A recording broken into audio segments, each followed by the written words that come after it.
Hello, good evening friend. I am Yash Yadav from MS classes. मैं आज अपनी MS classes में आपका स्वागत करता हूं। आज हम स्टार्ट करने जा रहे हैं अपनी इंग्लिश पोइट्री का सेकंड जो चैप्टर है द ट्रू ब्यूटी। तो उससे पहले मैं आपसे इतना कहना चाहूँगा कि जो भी ये कुछ लिखा गया है उसको आप स्क्रीनशॉट ले लें। मैं 1 मिनट इधर हो जाता हूँ, तब तक आप इसका स्क्रीनशॉट ले लें।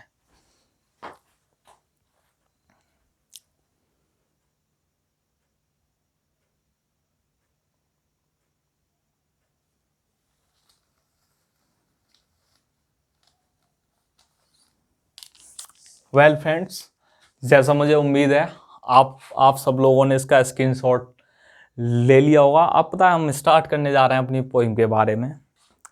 तो जो पोइट्री का पोर्शन है आपको पता होगा बोर्ड एग्जाम में 21 मार्क्स रखता है। बोर्ड एग्जाम में कितने मार्क्स रखता है? 21 मार्क्स अपना बोर्ड एग्जाम होता है।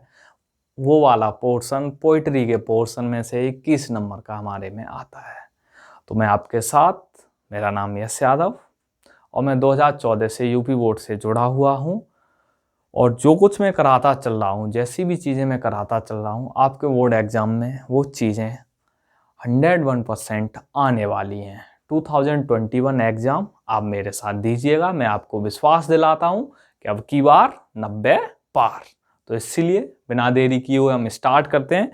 तो जो हमारी पहली वाली पोइम की वीडियो मैं इसमें बना चुका हूँ, पहली वाली पोइम की video correct of A happy life की। अगर वो वीडियो शायद मेरा पहला वो था वीडियो, तो वो इतनी अच्छा ना हो पाया होगा, तो मैं उस वीडियो को दोबारा से कर दूंगा अपलोड। दोबारा से उसमें क्रिएट करके जो भी चीज़ें हैं वो मैं दोबारा से मेंशन कर दूंगा। तो लेट्स स्टार्ट। तो हमारी जो सेकंड पोइट्री की पोएम है वो है बेटा द ट्रू ब्यूटी। कौन सी पोएम है? The true beauty. और जो इसके लेखक हैं, जो इसके राइटर हैं वो बेटा कौन है? थॉमस कैर्यू। तो थॉमस कैर्यू के द्वारा ये लिखी गई पोएम है। पोएम का नाम क्या है? The true beauty. और लेखक का नाम क्या है? थॉमस कैर्यू। तो देखो, जो मेन चीज है पोइट्री में, एक तो हमारा सेंट्रल आइडिया आना होता है, ठीक है, समझ रहे हो। एक क्या आता है? One thing is comes is central idea and second is reference context and explanation. Second is reference context and explanation. तो हम देखते हैं मॉडल्स वगैरह वगैरह या और भी टीचर्स लोग हैं वो कराते हैं, तो मतलब जो कोई पैसेज दिया हुआ है उसका रेफरेंस कॉन्टेक्स्ट एक्सप्लेनेशन अलग मिलेगा। फिर जो सेकंड वाला पैसेज दिया होगा उसका रेफरेंस कॉन्टेक्स्ट एक्सप्लेनेशन अलग मिलेगा। लेकिन अपने जहाँ ऐसा नहीं है, क्योंकि इंग्लिश को हम इतना लोड नहीं देना चाहते, क्योंकि we are the student of science side. So हम केवल इतना चाहते हैं कि हमें कम से कम याद करें और अंग्रेजी में हम जितने मार्क्स दूसरे बंदे लेके आ रहे हैं उतने मार्क्स हमारे आ जाएं। क्योंकि हमें जो मेहनत करनी है बेटा वो फिजिक्स केमिस्ट्री और मैथ में करनी है, या जिसके पास बायोलॉजी है वो मेहनत बायोलॉजी में करेगा।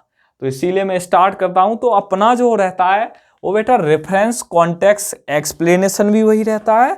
और अगर इसका सेंट्रल आइडिया आता है, अगर इसका क्या आता है बेटा? सेंट्रल आइडिया आता है, तो हम जो हमारा कॉन्टेक्स्ट और एक्सप्लेनेशन वाला पार्ट होता है, कौन सा पार्ट? दोबारा से मैं बता दे रहा हूं, आई कैन रिवाइज्ड।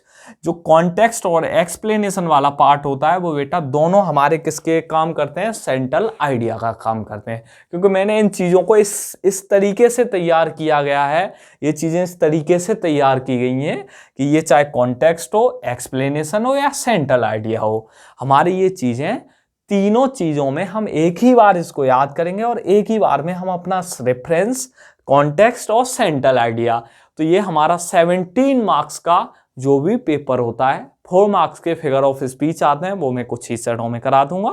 ओके, तो लेट्स स्टार्ट। तो सबसे पहले इसका हम करेंगे रेफरेंस। तो बेटा रेफरेंस में क्या दिया है देखो, सुनते हैं। देखो, these lines have been taken from the poem true beauty. तो ये जो पंक्तियां दी गई हैं, जो कोई भी पंक्तियां दी जाएगी तो वो दी गई हैं, तो वो पंक्तियां, तो these lines have been taken, ये पंक्तियां ली गई हैं फ्रॉम द पोएम, कविता से। और कविता का नाम क्या है बेटा? True beauty. और ट्रू ब्यूटी का मतलब होता है सच्ची सुंदरता। ट्रू ब्यूटी का मतलब क्या होता है? सच्ची सुंदरता। और composed bye sir Henry bottom. नहीं, गलत, sir Thomas कैर्यू। Composed bye sir Thomas कैर्यू। और तो ये किसके द्वारा लिखी गई है? कंपोज्ड का मतलब होता है उद्धृत, या इसको मतलब होता है रचना है। तो ये किसके द्वारा लिखी गई है? By sir Thomas Carew. तो इतना के लिए हुआ। अब हम बेटा चलते हैं अपने कॉन्टेक्स्ट पे। कॉन्टेक्स्ट का मतलब मैं पहले ही बता चुका हूं। कॉन्टेक्स्ट का मतलब क्या होता है हमारा? संदर्भ। क्या होता है बेटा? संदर्भ। जैसे हिंदी में होता है ना, वैसे ही कॉन्टेक्स्ट का मतलब होता है संदर्भ। और सेंट्रल आइडिया होता है इसका केंद्रीय भाव क्या है। सेंट्रल आइडिया क्या होता है? केंद्रीय भाव। तो मैं पहले ही बता चुका हूं कि अगर हमारी इसका स्टेंजा आता है तो हम रेफरेंस कॉन्टेक्स्ट एक्सप्लेनेशन लिखेंगे, और अगर इसका सेंट्रल आइडिया आता है तो हम कॉन्टेक्स्ट से यहां से हम इसको लिखना स्टार्ट करेंगे। तो क्या है? ट्रू ब्यूटी, सच्ची सुंदरता, is one of the finest poem. Finest होता है बेटा सबसे अच्छी। फाइनेस्ट क्या होता है? सबसे अच्छी। तो जो ट्रू ब्यूटी है वो सबसे अच्छी कविता है। किनकी कविता है? Of Thomas Cairo. Thomas Cairo की ये क्या है? सबसे अच्छी कविता है। किसकी कविता है? थॉमस कैरियो की। जो ये ट्रू ब्यूटी है वो सबसे अच्छी कविताओं में से एक है, या हम ऐसे कह सकते हैं ये सबसे अच्छी कविता है। इन दिस पोएम, यानी इस कविता में, द पोइट, पोइट जानते हैं हम? कवि। कवि ग्लैरिफाइज माने होता है बेटा प्रशंसा करना। क्या होता है? ग्लैरिफाइज, प्रशंसा करना। ग्लैरिफाइज क्या होता है? प्रशंसा करना। तो जो कवि है वो प्रशंसा करता है किसकी?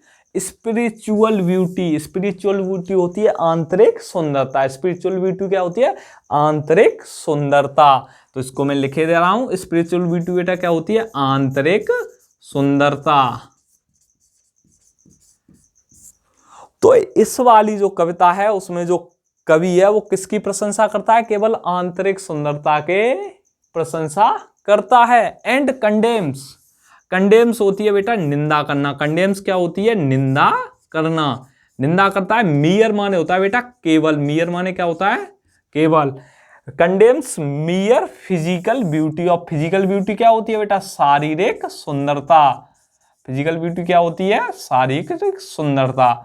और वो निंदा करता है केवल और केवल। निंदा किसकी कर रहा है? शारीरिक सुंदरता की। क्योंकि now we are young and after 10 years we are in the adult age. So जो आज हमारे पास शारीरिक सुंदरता है वो 10 सालों बाद नहीं रहेगी। खालों पे क्या पड़ जाएंगी? झुर्रियां पड़ जाएंगी। तो फिर कहाँ गई तुम्हारी फिजिकल ब्यूटी? जो आज ब्यूटी है वो तुम्हारी नहीं रहने वाली। तो वही कवि कह रहा है। लेकिन आंतरिक सुंदरता, जो आदमी मन, भावों और विचारों से अच्छा रहता है, उसकी सुंदरता कभी खत्म नहीं होती है।